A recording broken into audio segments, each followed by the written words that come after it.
Oxigenando Ideias para a Saúde apresenta novo episódio sobre transformação digital na vida dos pacientes. Olá, seja muito bem-vindo ao podcast Oxigenando Ideias para a Saúde. Eu sou Eduardo Mangione, CEO da ePharma, e convido você para se conectar às tendências e novidades junto aos protagonistas que estão transformando o mercado de saúde no Brasil. Estamos de volta com a segunda parte da conversa com o Dr. Moacir Campos, CMIO da Amparo Saúde e Head Comercial da Finex. E agora vamos falar sobre a Finex, um modelo de negócio que está mudando a relação entre médicos, hospitais e operadores de saúde. Dr. Moacir, bem-vindo de volta. Obrigado, Edu, pela oportunidade. Muito bom estar aqui com vocês e falar um pouquinho da Finex. Dr. Moacir, queria que você contasse o que é e qual que é o propósito da Finex, como que ela consegue promover a integração de diferentes players na cadeia de saúde, que é algo complicado, né? Como médicos, hospitais e indústrias. Vamos lá, vou contar uma historinha que não é muito longa, para você entender a dor, tá? E o que a gente tentou fazer com solução dessa dor.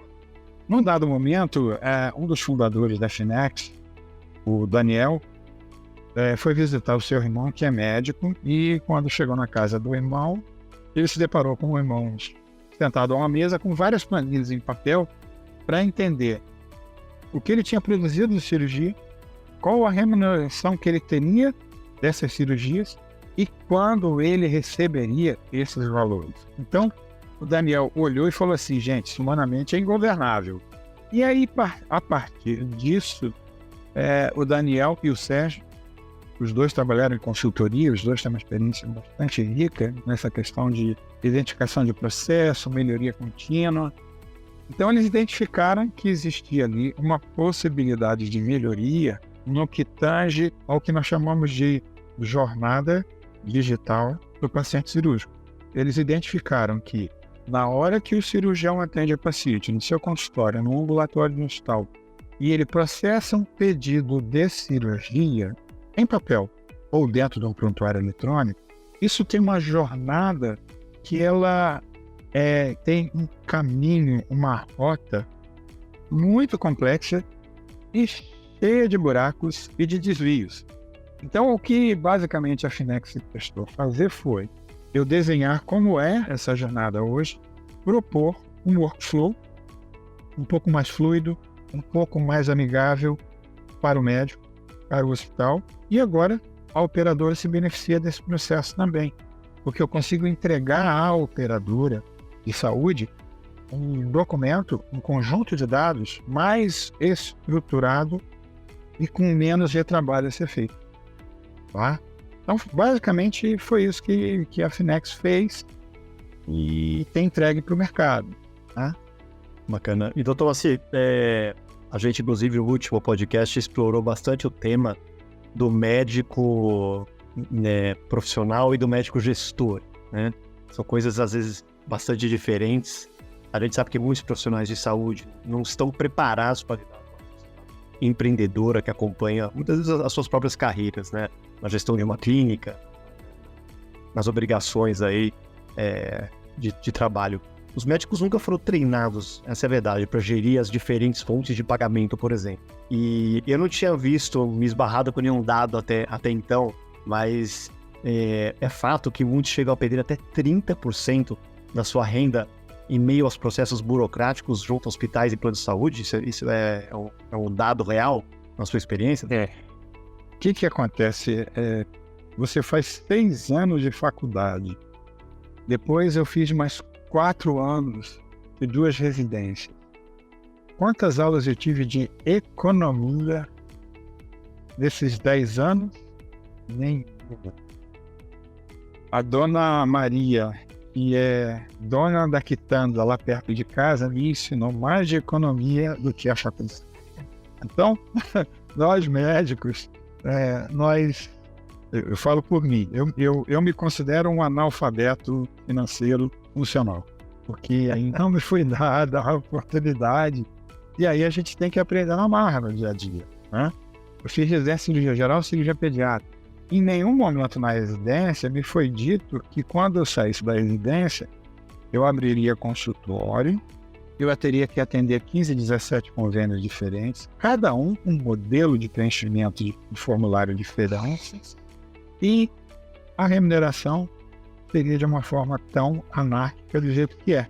Porque hoje, não por maldade, não com a intenção clara de postergar pagamento, de criar atrito, mas por uma simples questão de que o processo hoje de remuneração ele é tão cheio de desvios. Eu tenho informação no determinado sistema, tiro ela, coloco em papel, jogo numa planilha Excel, imputo no outro sistema. Esse outro sistema joga para 2 sistemas diferentes que se unem lá na frente. Então, assim, de fato, eu posso ter até 30% de perda de remuneração por conta desses caminhos. De novo, não é a intenção velada de não pagar. É o processo que se tornou tão burocrático, tão complexo, tão cheio de variáveis, que penaliza o médico, penaliza o hospital, penaliza a operadora e agora está penalizando a gente, porque quem é que suporta um reajuste de 20%, 22% no plano de saúde? Então, olhando isso tudo, Edu, o que a gente entendeu? A gente entendeu que criar uma ferramenta digital, um workflow, onde todos os atores sociais envolvidos nessa jornada do paciente cirúrgico vejam a evolução, o tráfego, a jornada dessa solicitação. Just in time. Todo mundo vendo como isso está transcorrendo. No mesmo horário, no mesmo tempo, no mesmo componente de informação, seria mais fácil e seria mais prático. Então foi isso que aconteceu.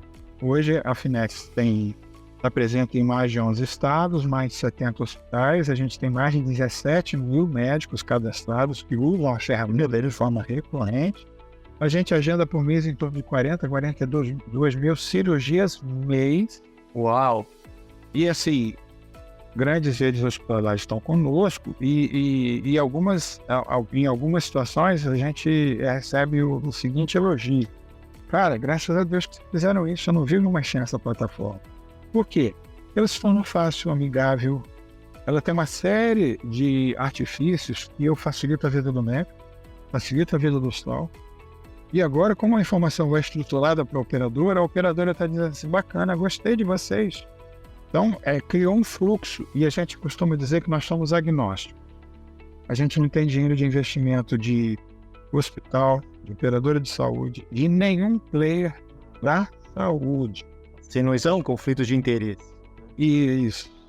Eu estou aqui para ajudar o paciente, o médico, o hospital, a operadora e até a indústria, porque a indústria já está percebendo que o processo de aquisição de material de alto custo, órteses e próteses, ele também fica mais fluido.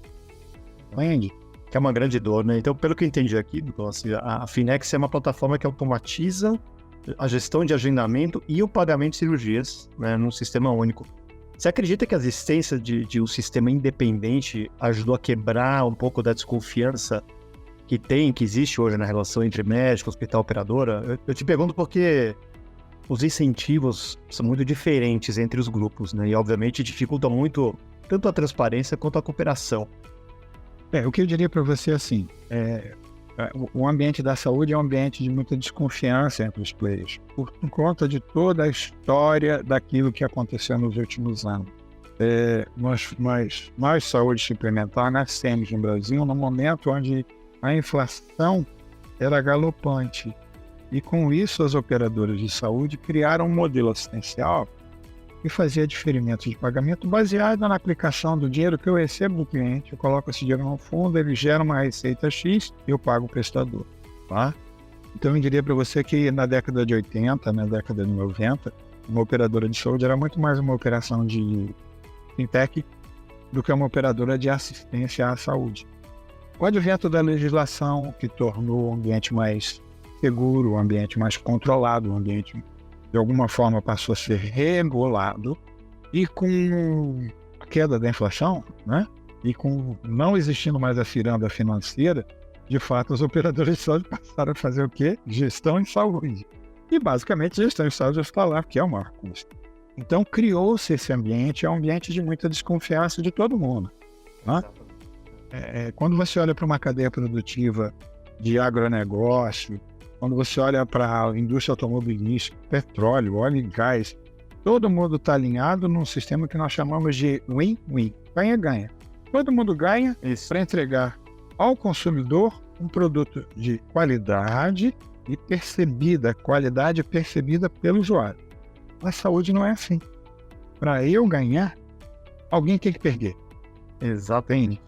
Então, esse modelo já está falido. E quando você fala de VBHC, é um modelo que a gente aposta muito no sentido de, para que seja realmente auferido valor em saúde, assistência praticada, eu tenho que ter transparência, eu tenho que ter indicador, eu tenho que avaliar desfecho, entende? Então, esse ambiente, isso é um ponto de inflexão muito grande, isso gera muita insegurança para muita gente que está acostumada com aquele modelo antigo.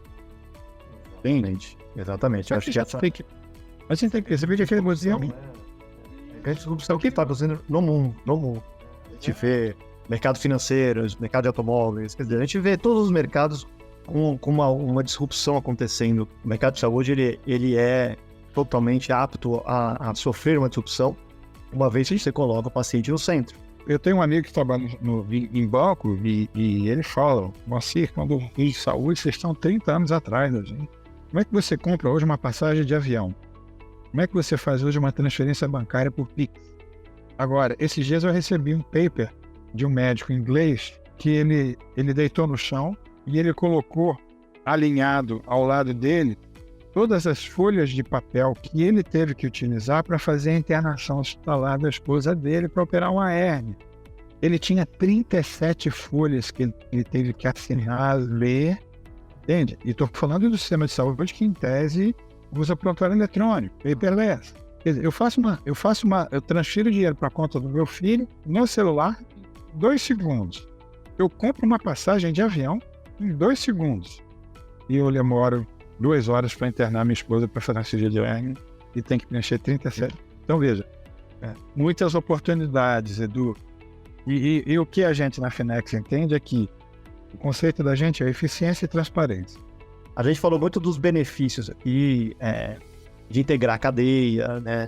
Colocar a cadeia de maneira talvez mais transparente, mais ágil e tal. Mas a gente consegue também considerar que é uma forma mais inteligente de reduzir desperdício e até identificar custos que não agregam nessa cadeia de saúde. Isso é delicado, porque a gente volta aos incentivos, né? Se os incentivos são muito diferentes, não estão alinhados, né? Em alguns, de repente, alguns KPIs também, né? Em comum, como você comentou, o NPS do paciente, quer dizer, o desfecho clínico. Se não existe isso, você acredita que deve ser um dos grandes desafios aqui, né? Que ele é uma ferramenta também para isso? Como que você enxerga? Sua pergunta é outra pergunta de $1 milhão. Essa eu sei que é polêmica. Não, mas tem números aqui que vão deixar a gente mais tranquilos e vai trazer muita luz essa discussão que é sempre rica. A DRG Brasil é uma consultoria de Belo Horizonte que trabalha com um modelo de DRG, que é um modelo americano de apuração de custo. E eles fizeram um trabalho muito interessante que aponta que no Brasil, no ambiente hospitalar, nós temos 53% de desperdício. Uau! Nos Estados Unidos, isso pode chegar a quase 65% do que se gasta no ambiente hospitalar. E aí, de novo, Edu, existe um componente de fraude? Pode existir. A gente sabe que no Brasil, fraude em saúde é de 12% a 17% do custo total. Mas quando a gente fala do componente consumo versus desperdício, isso daí é muito rico. Porque, veja, alguns estudos nos feitos... Desculpa eu citar sempre Estados Unidos, mas é porque a gente tem muita informação que vem de lá. Não que o sistema de saúde deles seja bom. Não. É péssimo. Entre os países que fazem parte da OCDE,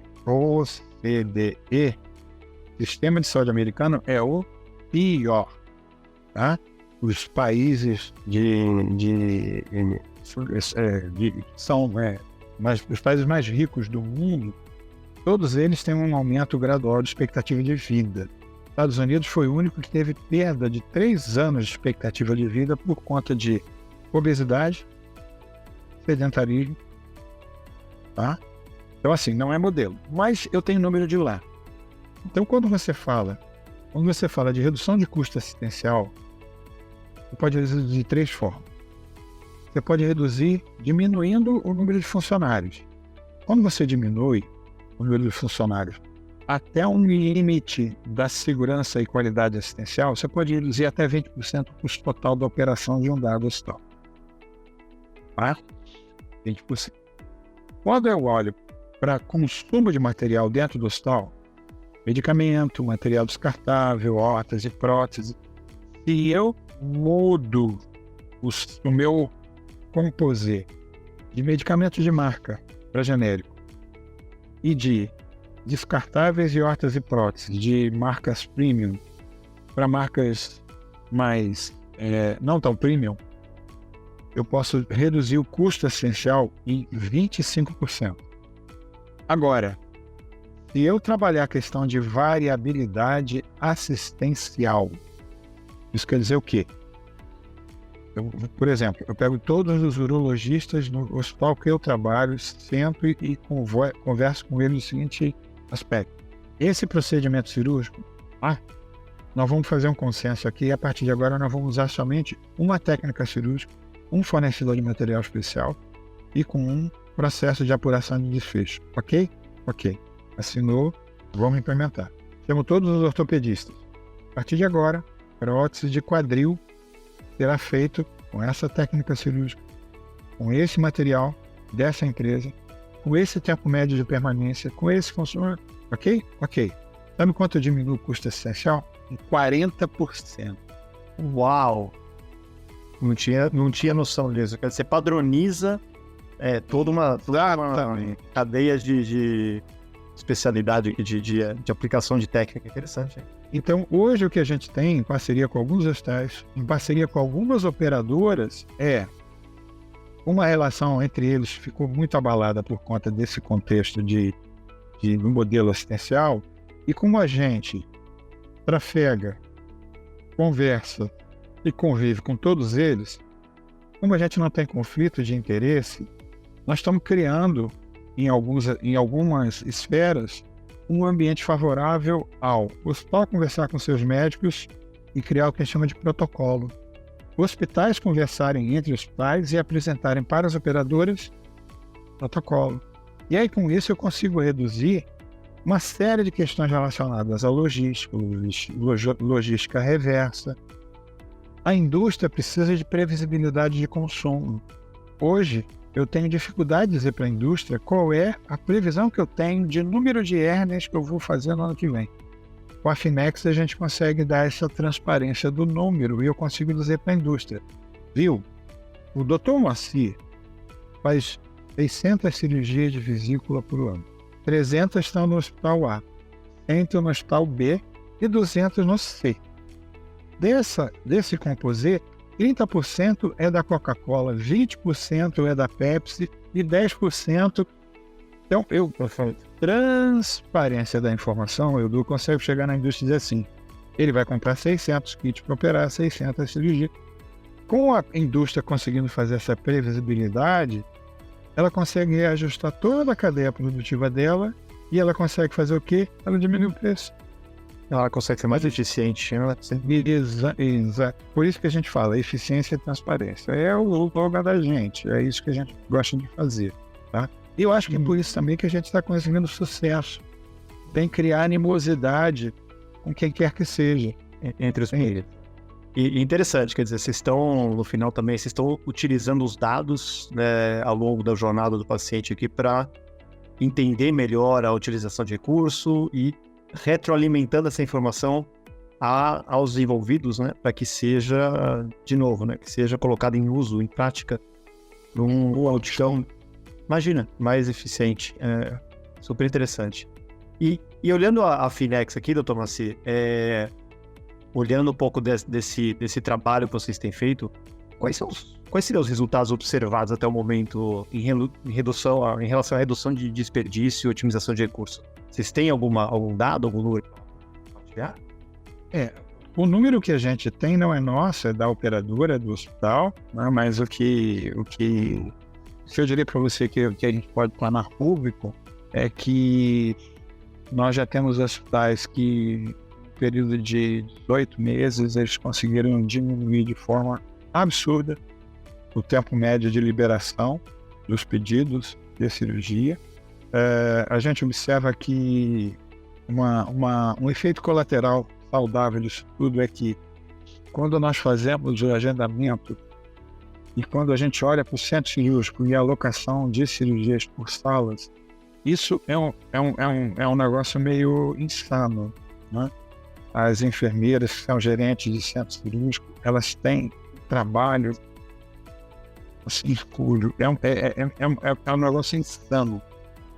E por conta desse workflow que nós conseguimos, digamos assim, deixar mais enxuto, a ferramenta tem um viés para fazer o agendamento e a gente automatiza esse agendamento, tá?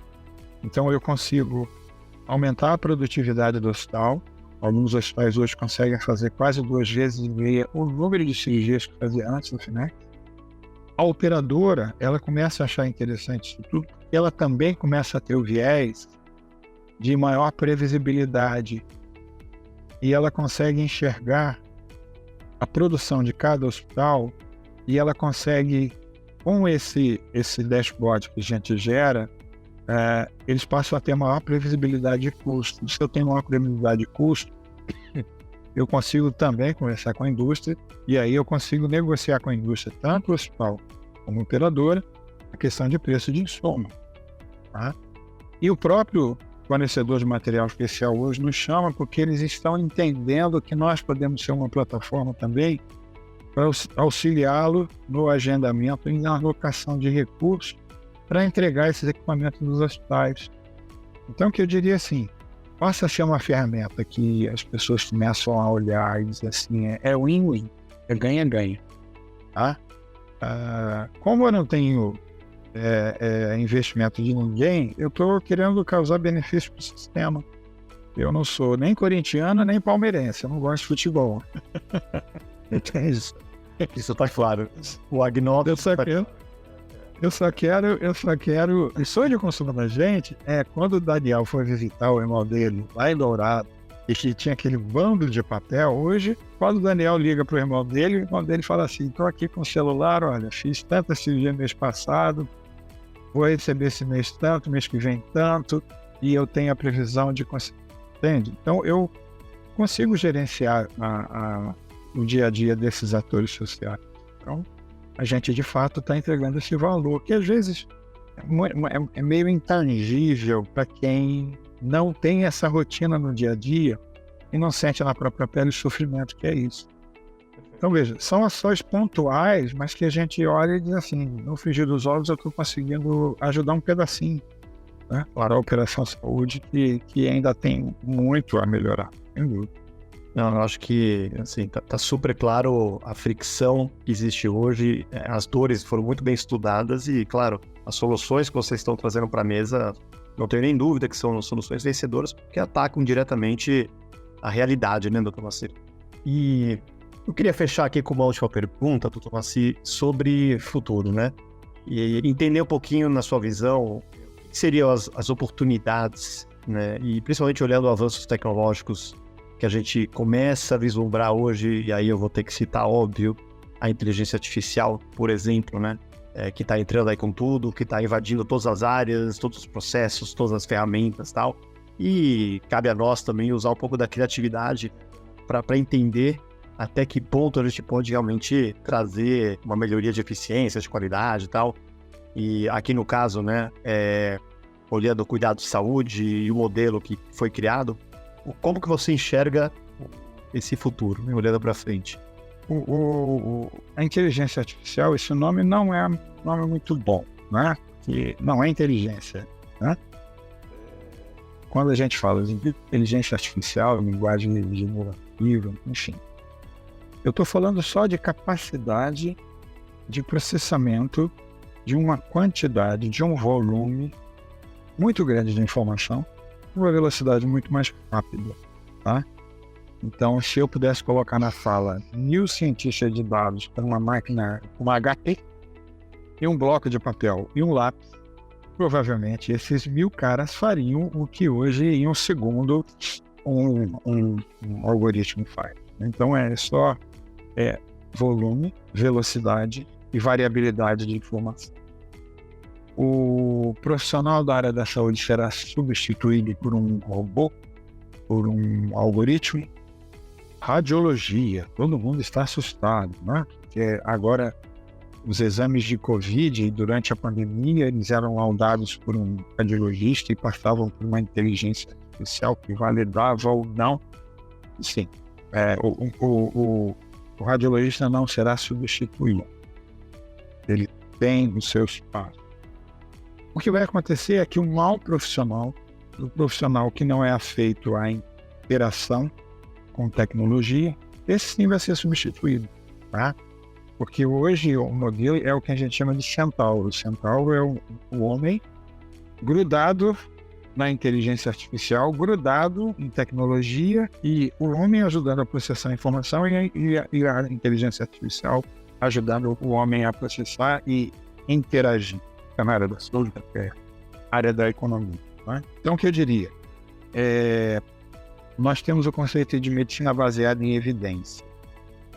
E a evidência, ela é criada a partir do momento que tem o dado que diz que se eu der penicilina com gentamicina para tratar uma pneumonia de adulto jovem, magro, que não tenha asma e que tem um hemograma de normal, com raio-x de tórax, uma condensação na base direita, o protocolo que eu falei aqui agora, tá? Não vou repetir, porque eu não vou lembrar. Mas assim, tudo isso, somando tudo isso, tem uma setinha assim, tem assim uma... Foi quase um algoritmo isso aqui, doutor. Exato, isso é um algoritmo. E aí vai ter um sinal de igual ampicilina e gentamicina, tá? Porque eu tive um conjunto de dados que apontou para um diagnóstico, que apontou para um tratamento. Para eu validar isso, eu preciso ter estudos, eu possa conferir paciente a paciente, e eu faço um ensaio clínico, eu tenho essa informação. Eu costumo brincar que hoje a gente vive, na verdade, um ambiente de medicina baseada em preferência. Eu uso isso por quê? Porque eu fui acostumado a usar. Eu uso isso por quê? Porque meu chefe usa. Então, se você trabalha na rede A de hospitais, lá você trata a asma dessa forma, que tem esse protocolo. Você está entendendo? Cada um cria o seu padrão. E aí, o que acontece? Antigamente, dentro da UTI, eu coletava pressão, temperatura, frequência cardíaca e respiratória 3, 4 vezes ao dia. Hoje, eu consigo capturar 68.400 dados diferentes durante um dia de UTI de um paciente adulto jovem a esse quadro. Humanamente, isso é factível de ser processado? Não, possível. Então, o que está acontecendo hoje, e eu acho que vai ser o grande avanço? Eu tenho esse dado, provavelmente esse dado está coletado, armazenado em algum local. Eu uso esse dado. Então, na hora que a dita inteligência artificial, a linguagem generativa, tiver acesso a esse dado e eu criar algoritmos e treinar esses algoritmos, eu vou começar a extrair daí informação, conhecimento, tá? Então, o que eu digo assim, o grande passo que nós vamos vivenciar é o suporte que nós vamos ter na dita medicina preditiva, medicina baseada em evidência, medicina de precisão, com a utilização desses dados. Isso vai ser, para mim, o grande must, para eu entender se de fato eu estou entregando valor ao paciente ou não, e para confirmar que aquele protocolo é melhor do que esse protocolo. E que, como eu confirmei agora, nós vamos mudar, né? O bom de trabalhar com startup, o bom de trabalhar com esse movimento de inovação, é que quando a gente erra e aprende rápido. E aí a gente não fica sentado lamoiando que não deu certo o projeto disso, não deu certo. Não, é testar e errar. Quem fala muito isso é o Elon Musk. Exatamente. E já incorpora o erro na próxima versão. É mais um passo que eu dei no sentido de aprimorar o meu conhecimento, amadureci, né? Então eu ganhei para você. Talvez o próximo passo mais importante seja essa capacidade que a tecnologia vai nos dar de pensar e de ter acesso à informação que hoje a gente não tem. Entende? Estruturar esses bancos de dados e trazer um conhecimento novo, tá? Que é algo que já está acontecendo, né? E de uma forma até muito mais frequente do que a gente imagina. Eu gosto muito da sua explicação, Thomas, porque a gente tem alguns lançamentos aí no horizonte de inteligência artificial, né, ferramentas novas, etc. Tem uma muito grande da Microsoft, né, que é a Copilot. E eu gostei muito da explicação geral, resumindo bem muito rápido aqui, que é uma ferramenta, ela é um copiloto. O piloto não deixa de ser você. É realmente quem está na frente, quem sabe pilotar.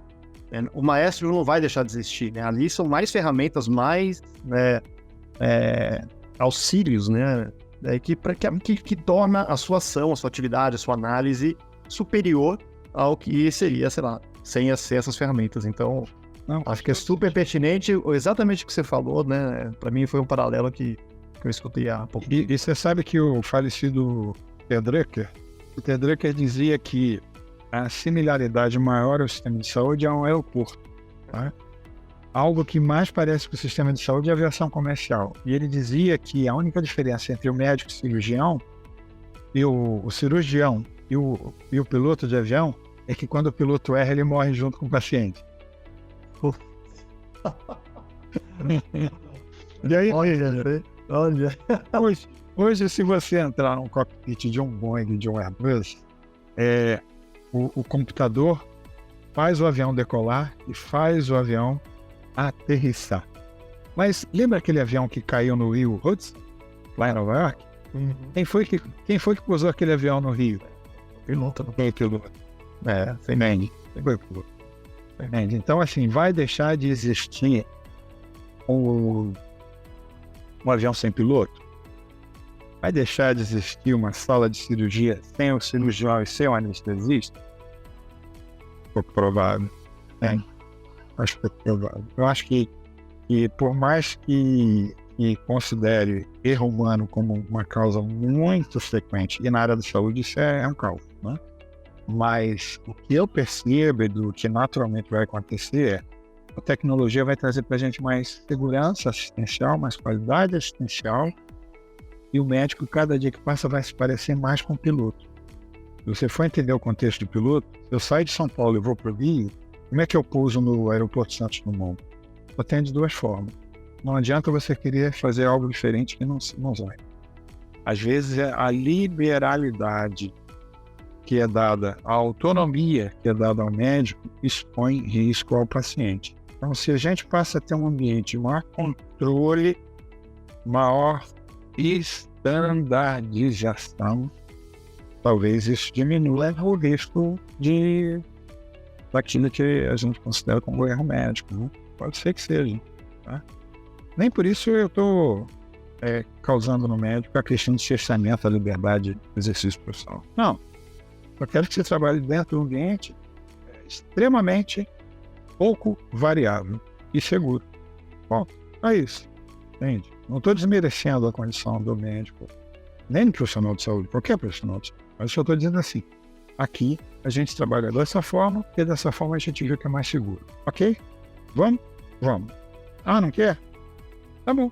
É isso. Dr. Macei Campos é cirurgião geral e empreendedor em série, CMIO da Amparo Saúde e Head Comercial da Finex. Dr. Macei, muito obrigado por participar do nosso podcast. Foi extremamente interessante e informativo e uma conversa excelente. Espero que você tenha gostado do episódio de hoje. Eu com certeza gostei muito. Continue acompanhando nossos próximos episódios no Spotify, no Google Podcasts e não esqueça de ativar as notificações. Obrigado pela sua companhia. Um grande abraço e até o próximo programa.